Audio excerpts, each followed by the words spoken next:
우리 전선병 감사님은 지금 현재 우리 호남연의 광주지방 감리사님이십니다. 8분의 감사님이 계시는데 그 협의회에도 감사협의회 회장님이신 우리 전선병 우리 감사님, 저를 많이 도와주시고 저를 위해서 기도해 주신 아주 성령의 인도함을 받으시는 귀한 감사님이십니다. 오늘 말씀을 증거하실 때 여러분 아멘으로 화답하시고 큰 은혜 받으시기를 주님의 이름으로 부탁드립니다. 나오실 때 우리 할렐루야로 인사하겠습니다.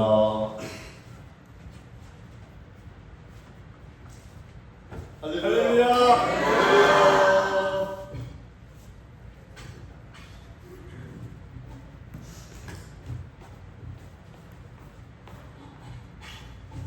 저는 비전교회 오랫도록 한 19년 목회했습니다. 제가 고등학교 졸업하고 평신도 생활을 한 20년 했습니다. 그리고 늦게 신학을 해서 또 목회자로서 한 20년 제가 목회를 했습니다.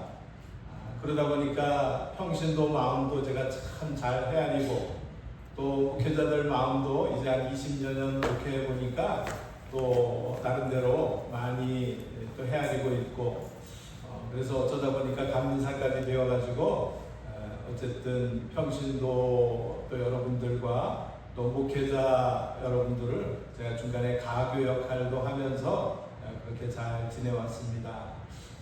제 어머니가 처음 예수를 믿었어요. 그리고 저는 고향이 충북 제천입니다. 충청도 제일 끝자락이고요. 혹여 잘 모르시는 분은 거기 강원도인가요? 물어보시는 분도 있어요.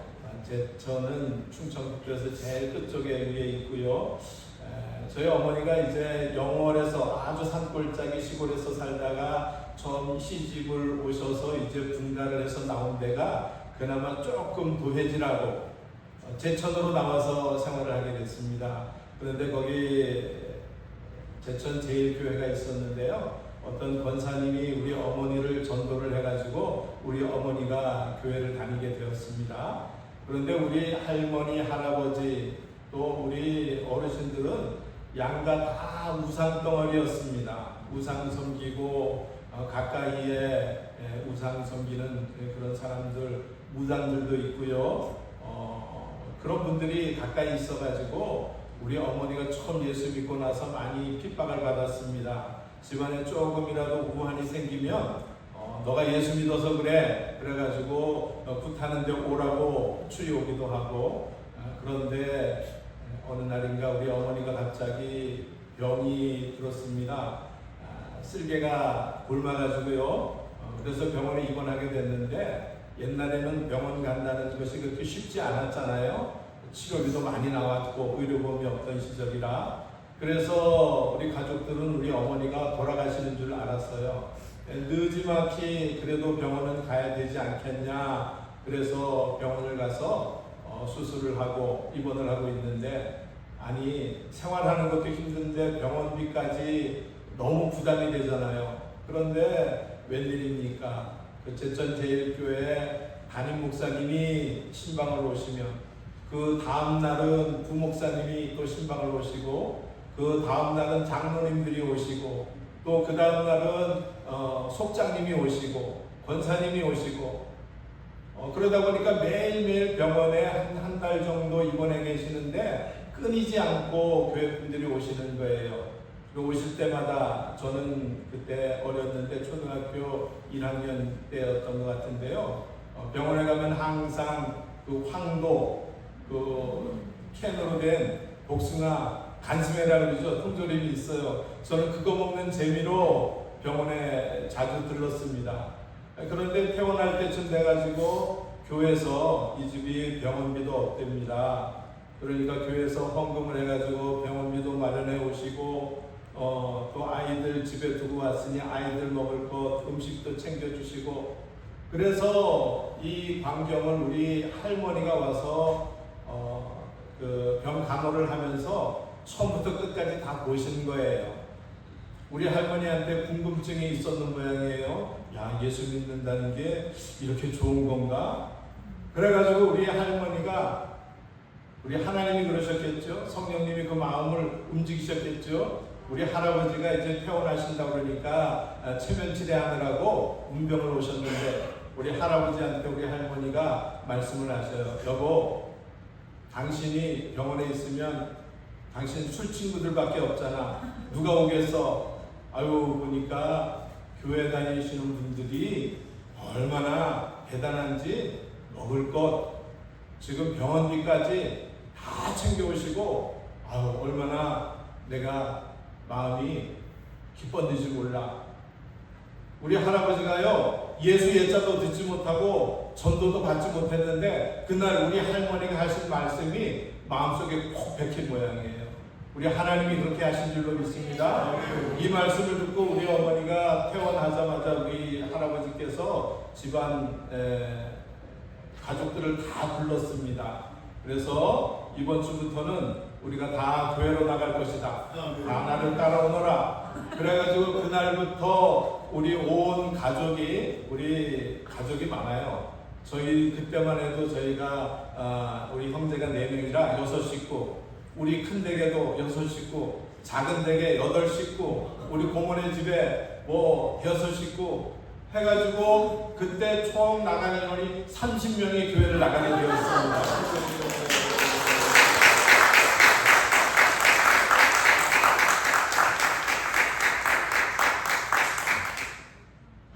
때로는 우리가 예수 옛자를 꺼내지 않고 우리가 우리끼리 일상적인 대화를 할지라도 우리 하나님께서 역사하시면 이게 복음으로 들려질 줄로 믿습니다. 오늘 제 마음이 그렇습니다. 제가 항상 어디 가면은 레파토리를 준비하거든요. 왜냐하면 제가 쉴만한 교회 담임인데 때때로 소개하시는 분이 쓸만한 교회라고 소개를 하셔요. 또 어떤 목사님은요, 살만한 교회라고 말씀을 하셔요. 또 지난달에는 저기 서울 예수마을교회 그 박태우 목사님이 장학일 목사님 후임으로 이제 취임 예배를 드리게 돼가지고 제가 있었던 그 지방 감리사라고 와서 축사를 해달랬는데 그날은 가서 정말 좋았습니다. 쓸만한 교회, 살만한 교회가 아니라 신령한 교회라고 제가 소개를 하더라고요. 그리고 또 제 이름이 좀 제가 부르기에도 촌스럽고 어렵습니다. 전삼병. 삼병인데 우리 감리교 만나교회에 김병삼 목사님이 계시잖아요. 어디 가든지 전병삼 목사님이 설교하시겠습니다. 그래요. 근데 오늘 보니까 제가 이 레파토리를 준비했는데 쓸 수 없도록 말이에요. 여러분들이 교회 이름도 정확히 불러주시고 제 이름도 정확히 불러주시고 제 마음이 얼마나 좋은지 모르겠습니다. 그래요.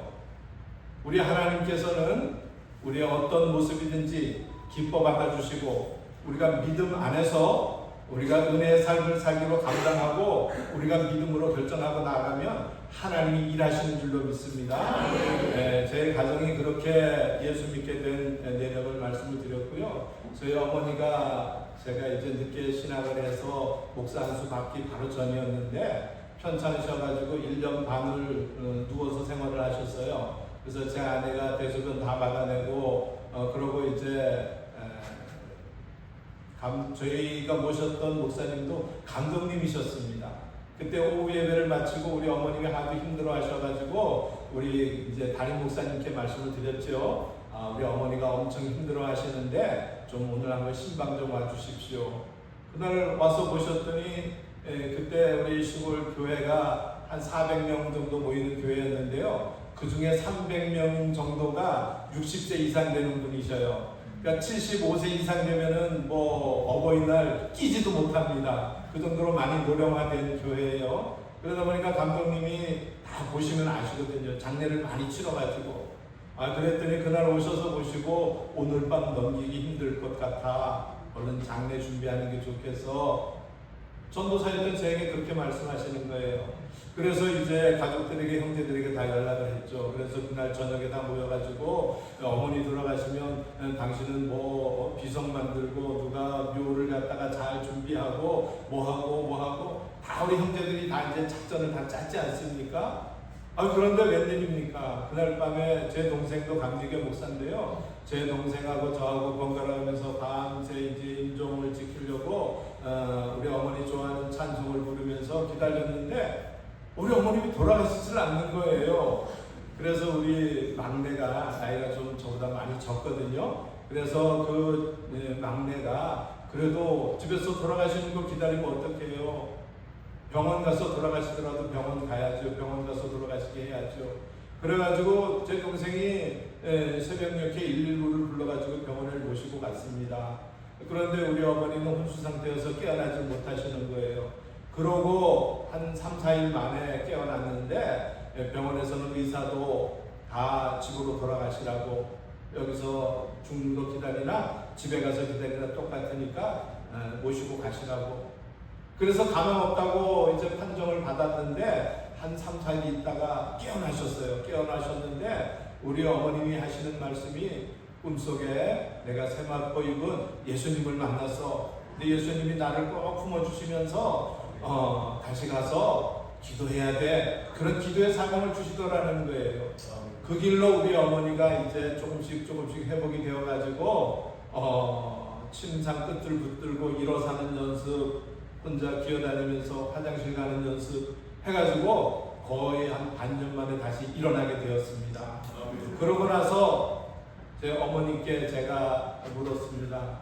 어머니, 이제 저는 좀 있으면 이제 목회도 나가야 되고 내가 있는 동안에 어디 좋은데 멋진데 모시고 가고, 또 어머니가 늘 그렇게 얘기했던 내 시집 가기 전에 그 살았던 친정에 그 집도 한번 가보고 싶고 그런 이야기 하지 않았습니까? 내가 한번 모시고 갈 테니까 저랑 한번 짧게라도 여행을 하시죠. 그랬더니 제 어머님이 고개를 가로저으시는 거예요. 아니, 다 필요 없어. 내가 예수님을 만나고 천국을 보고 왔는데 이 땅에 뭐 그다지 보고 싶은 것도 없고 그거 본다고 나에게 만족이 되겠어? 우리 어머님이 그러시는 거예요. 여러분, 그렇습니다. 우리 인생은 하나님이 붙들고 계신 줄로 믿습니다. 우리 주님이 우리 안에 계시면 우리가 최고의 가치로 여겼던 것들도 하찮게 여겨지는 줄로 믿습니다. 여러분, 그런 주님이 저와 여러분들의 삶 속에 평생 함께 하시는 줄로 믿습니다. 그래서 우리는 예수 믿는 사람들은 수지 같은 사람들이에요. 오늘 이 주님을 잠깐 제 가정에 복음화된 내력과 함께 아울러서 끝까지 붙드시는 은혜, 오늘 저와 여러분들이 누릴 은혜에 대해서 잠시 말씀을 전하려고 합니다. 오늘 말씀 속에 읽은 본문은 바벨론 포로 시대를 배경으로 하고 있습니다. 당시 바벨론은 강한 나라였습니다. 지금 미국처럼 군사력도 강하고 경제력도 강하고 그러다 보니까 많은 나라 민족 사람들이 부러워했습니다. 저 정도 군사력, 저 정도 경제력, 저 정도 문화라면 아마 저들이 믿고 있는 신들도 대단하지 않을까? 그래가지고 오늘 말씀 보니까 벨, 여기 느보, 바벨론이 믿고 의지했던 신들의 이름이에요.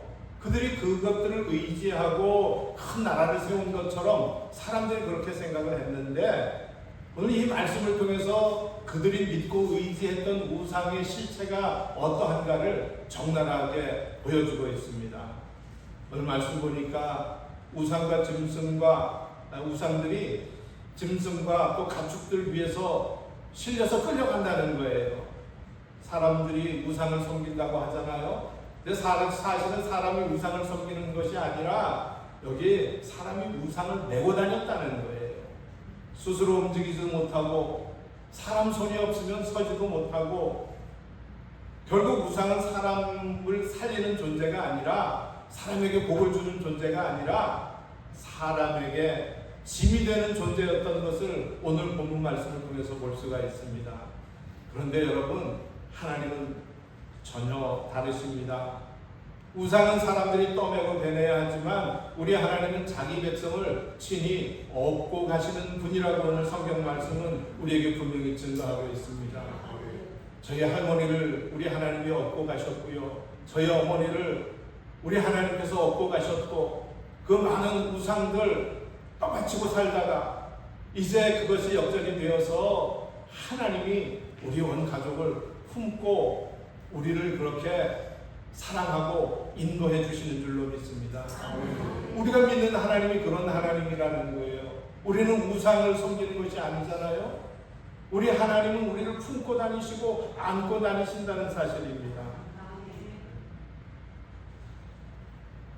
우리 비전교회 사랑하는 성도 여러분, 또 오늘 일여선교회 헌신예배라고 해서 실은 제가 감독님께 살짝 여쭤봤습니다. 일여선교회면 제일 연세가 높으신 분들인가요? 그랬더니 그렇다고 그러셔요. 그런데 제가 보니까 다 청년들이 나와서 특성하고 너무 주님의 은혜를 크게 받으셔서 그러신가 너무 젊고 건강하고 그런 것 같아요. 그래서 사실 제가 준비한 설교와 조금 핀트가 다르더라도 여러분, 우리는 다 주 안에 주님의 붙드시는 은혜가 필요한 줄로 믿습니다. 자, 그래서 오늘 우리가 인생 살아가다 보면 우리의 몸도 약해지고, 그죠?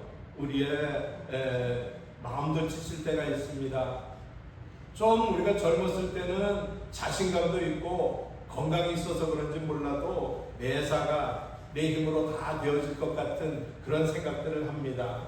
여러분, 그런데 어떻습니까? 세월이 조금씩 지나면서 나도 못하는 게 있구나, 나도 안 되는 게 있구나, 이런 것들을 우리가 조금씩 느끼지 않습니까?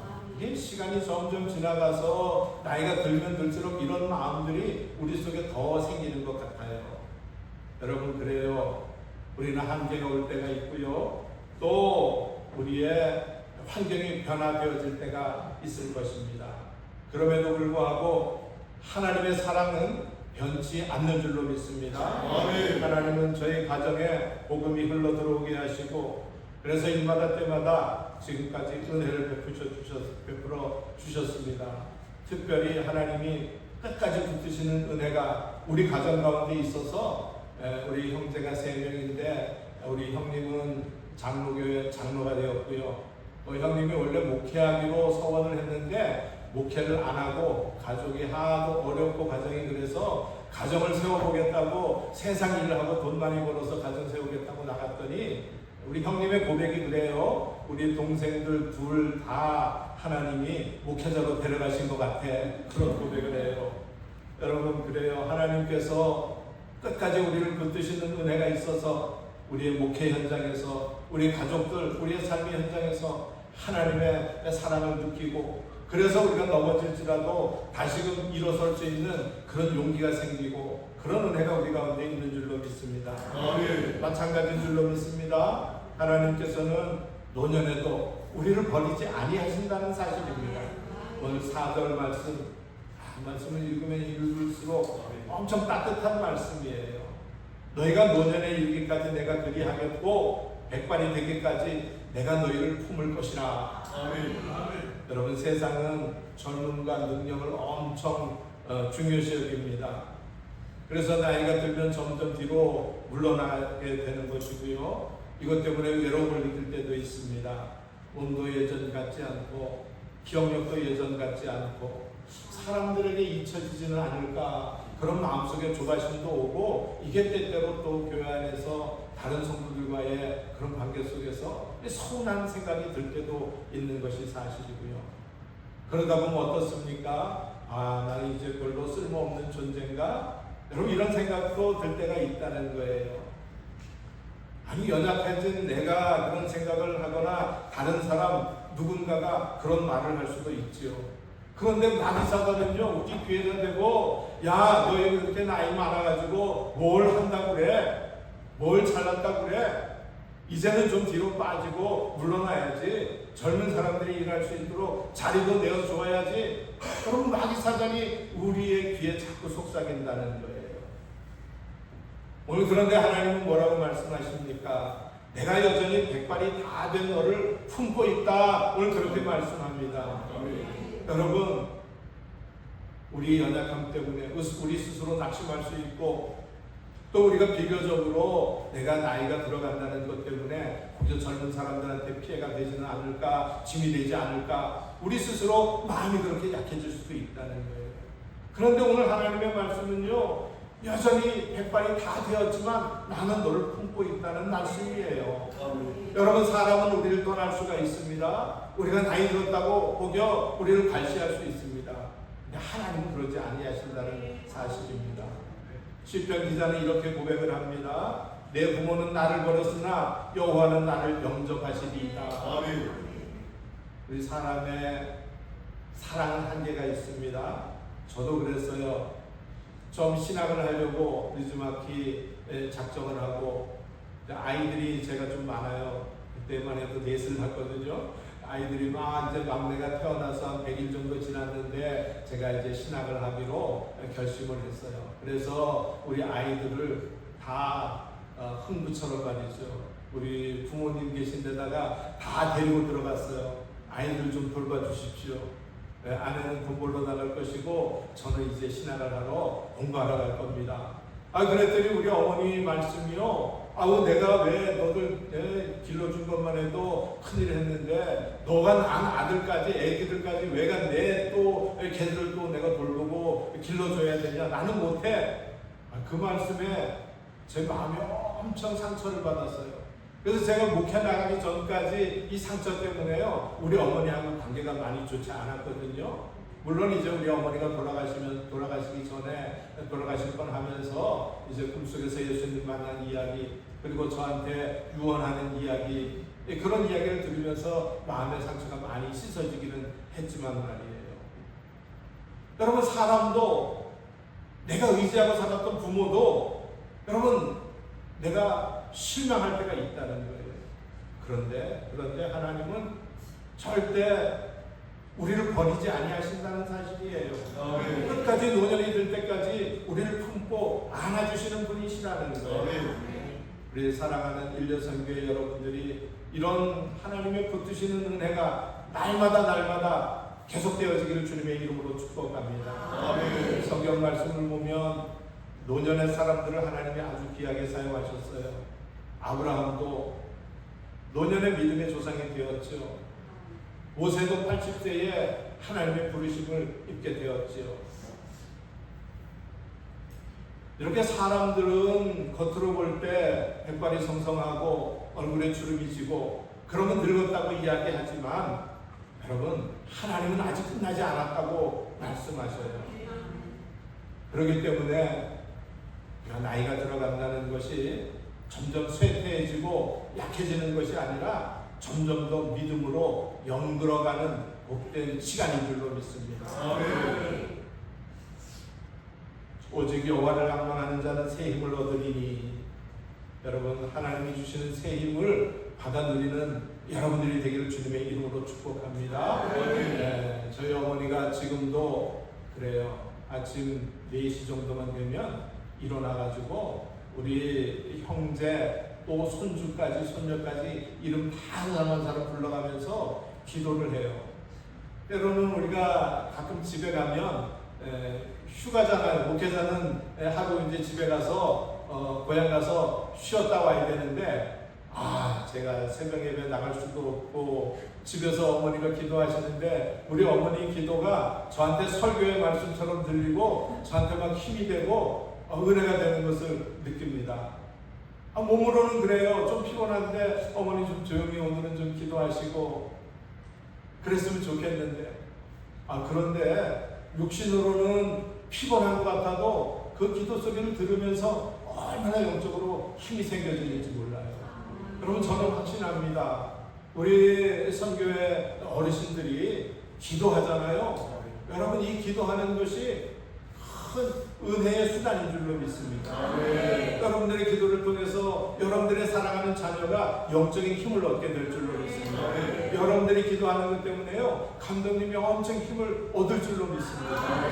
여러분들이 기도하는 바람에 우리 사랑하는 자녀손들이 다 힘을 얻게 되어질 줄로 믿습니다. 여러분, 우리가 노년이라는 것은 이렇게 믿음이 점점 더 연결어가는 거예요. 자, 이제 말씀을 좀 정리하도록 하겠습니다. 오늘 말씀의 내용이 그렇습니다. 노년에도 다른 말씀은 다 차치하고라도 노년에도 우리 하나님께서 우리를 품고 안고 계실 것이다. 오늘 4절 말씀에서 그렇게 선언하지요. 내가 지었은즉 내가 업을 것이요 내가 품고 구하여내리라. 이 말씀은 하나님께서 내가 책임지겠다는 선언입니다. 하나님이 저와 여러분들을 창조하셨잖아요. 우리를 끝까지 품겠다고, 우리 하나님께서 책임지겠다고 그렇게 말씀하시는 줄로 믿습니다. 그렇기 때문에 저와 여러분들 우리 스스로 실패하고 낙심하고 해서 포기할지언정 하나님이 우리를 포기하지 않는데 왜 우리가 포기해야 됩니까? 하나님이 실패한 사람도 결코 포기하지 않는 줄로 믿습니다. 제가 서울에서 신앙생활을 한 10년 정도 결혼하고 서울에서 생활하다가 다시 시골로 내려왔는데, 서울에서 교회 다니면서 제가 서울에 감리교에서 가장 크다는 금남교회를 다녔습니다. 지금 김홍도 감독님 돌아가셨지만 김홍도 감독님한테 11조 잘하고 헌신 잘한다고 칭찬도 받고, 제가 그래서 그때 직분도 김홍도 감독님한테 받고 그랬거든요. 김홍도 감독님께서 늘 말씀하시고 이 와중에 하시는 말씀이 그거예요. 제가 지금도 또렷이 기억나는 말씀이 뭐냐면 무화과 위에 올라갔던 사람 누구예요? 키 작았던 사람? 삭개오라는 사람 있잖아요. 그 삭개오가 이건 성경 말씀 속에 나오지는 않는 거고요. 제가 들은 그 이야기에 의하면 감독님이 그렇게 설명을 하셔요. 이 삭개오가 아침마다 나가가지고 그 무화과나무 있잖아요. 무화과나무 올라갔다가 예수님 만나고 내가 너희 집에 유하리라 해서 들어오셔서 복을 받고, 그죠? 믿음의 결단을 하고, 그래서 이 삭개오가요 날마다 아침마다 새벽마다 나가가지고 무화과나무를 쓰다듬으면서 때로는 거름도 주고 물도 주면서 내가 너 때문에 예수님 만났잖아, 너 때문에 예수님 만났잖아, 고마워 그랬다는 거예요. 아니 우리 예수님 만나면 그렇다는 거예요. 우리 예수님을 만나면 오늘 말씀 쪽에 있는 것처럼 어쩌면 인생적으로 삭개오는 실패한 사람일 수도 있어요. 세리로서 동족들에게 손가락질 맞고 무시받고 비난받고 따돌림받고, 그죠? 그런데도 불구하고 우리 주님이 인정하시고 주님이 품으셨더니 그냥 하잘것없는 나무 하나에도 거기에 예수님의 은혜를, 예수님이 주신 은혜를 기억하며 그것을 쓰다듬을 정도로 말이죠. 우리 주님은 실패한 사람을 고쳐서 쓰시는 줄로 믿습니다. 우리 인생이 그렇지 않습니까? 내가 약하다고, 나이 들었다고, 또 때때로 우리의 믿음이 흔들리고 연약하다고, 여러분 걱정하지 마시기 바랍니다. 다 과정이에요. 하나님이 우리를 더 깊이 품으시고 안으시고 우리의 믿음을 성장시키시고 이끌어 가시는 과정인 줄로 믿습니다. 오늘 그러기에 이 세상 사람들은 우리를 볼 때 별 볼 일 없는 것처럼 그렇게 이야기하고, 어쩌면은 이 세상에서 우리가 인정받지 못하는 그런 모습으로 비춰질 수도 있고요. 아니 그러지 않습니다. 우리 하나님이 우리를 보고 우리를 인정하고 우리를 붙드시고 계신데, 오늘 결국 이 본문의 말씀은요, 우리 인생이 하나님을 얼마나 힘차게 붙드느냐, 오늘 이 이야기가 아니에요. 하나님이 얼마나 우리를 붙들고 계시느냐. 여러분 우리의 믿음이, 우리의 신앙이 내가 하나님을 위해서 이런 충성을 해서 헌신해서 봉사해서 이런 자랑, 내가 하나님을 붙드는 것이 자랑이 아니고 하나님이 내 인생에 아무것도 없던, 시집와서 가난하고 병들면 죽을 수밖에 없던 그런 인생, 우리 어머니 같은 인생을 하나님이 붙드시고 그저 평생을 망나니처럼 살고 세상 유람하면서 가족들 보지 않고 하찮게 살았던 우리 할아버지도 우리 하나님께서는 그렇게 붙드셨고, 우리 형제들 이 세상에서 이루고 싶은 꿈도 많고 할 일도 많은데 주를 위해 평생에 일할 수 있도록 우리 하나님께서 붙드셨고, 하나님이 붙드시는 은혜, 이것이 우리의 신앙의 간증의 내용이 되기를 주님의 이름으로 축복합니다. 네, 그렇습니다. 오늘 말씀의 결론은 그것입니다. 우리가 하나님을 얼마나 힘있게 붙드느냐, 우리가 얼마나 하나님을 사랑하느냐, 그런 이야기가 아니라 하나님이 오늘도 연약한 내 삶을 나를 붙들고 계시다. 내 아픔도 내 고민도 내 마음속의 상처도 우리 주님이 다 아시고 나를 품고 계시다. 하나님 나를 붙들고 계시고 나를 품고 계시는 이 은혜가 우리 속에 날마다 새로워지기를 주님의 이름으로 축복합니다.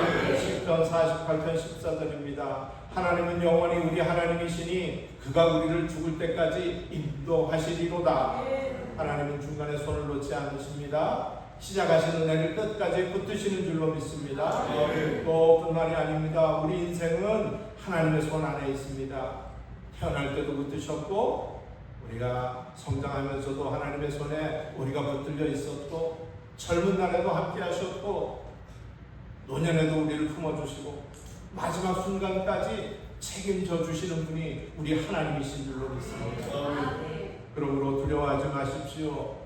미래에 대해서 지나치게 염려하지 마십시오. 우리 인생의 안전은 우리가 하나님을 얼마나 꽉 붙드는 것이 아니라 하나님께서 나를 붙들고 계시다는 사실을 얼마나 확실하게 믿고 인정하고 의지하는 데 있는 줄로 믿습니다. 오늘도 끝까지 붙드시는 은혜, 이 하나님의 은혜를 깨닫고 누리며 살아가는 복된 우리 비전교회 성도님들, 특별히 일여성교회 편들 다 되기를 주님의 이름으로 축복합니다. 기도하겠습니다. 하나님, 언제나 하나님께서는 우리를 품으시고 붙드시고 이것이 우리의 성장기뿐만 아니라 노년의 삶, 어쩌면 우리의 삶이 다 끝날 때까지도 하나님의 붙드심 안에 있는 줄로 믿습니다. 이 믿음 때문에 우리가 실패의 자리에서도 일어나게 하시고 낙심된 자리에서도 일어나게 하시고 어떤 아픔과 고난 가운데서도 그 믿음으로 주님 앞에 바로 서는 저희 될 수 있도록 은혜 베풀어 주옵소서. 하나님 끝까지 품으시는 은혜 우리에게 주심을 감사하며 거룩하신